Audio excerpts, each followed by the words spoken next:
When I read this and I try to make sense of it in terms of what's the broader question at hand, it reminds me of the manifesto of the Christchurch killer, as well as the manifesto in Buffalo, the man who shot up a grocery store. When they put out their manifestos, they were riddled with memes. These messages aren't meant for us as an audience. They're actually meant to inspire more people who are somewhat nihilistic about the entire project of democracy. One of the bullets said, if you read this, you are gay, LMAO. This is the typical kind of joking that comes from even more extreme right-wing movements, particularly a group that has dogged Charlie Kirk for years now, that are led by Nick Fuentes. The next casings had some lyrics on it from an old song, Oh, Bella Ciao, Bella Ciao, Bella Ciao, Ciao, Ciao, Ciao. An Italian resistance song, and it's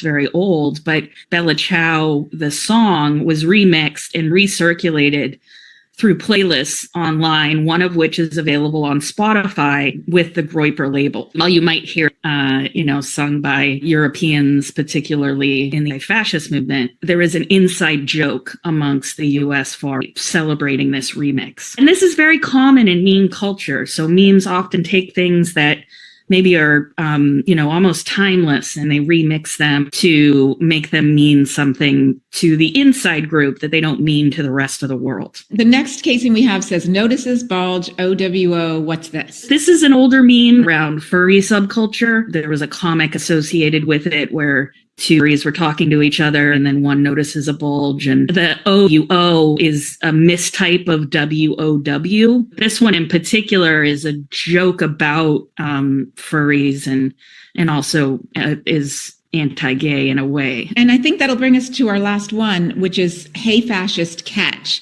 which has really been used sort of, people have said this doesn't even need explanation.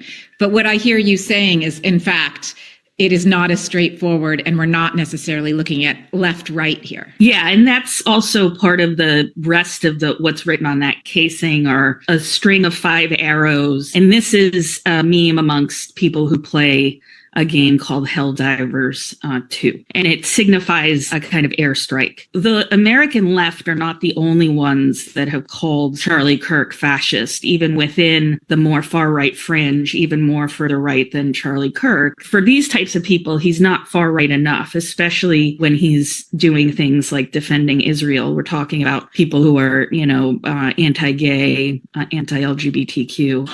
We had some new lows over the weekend with the MAGA gang desperately trying to characterize this kid who murdered Charlie Kirk as anything other than one of them, and doing everything they can to score political points from it.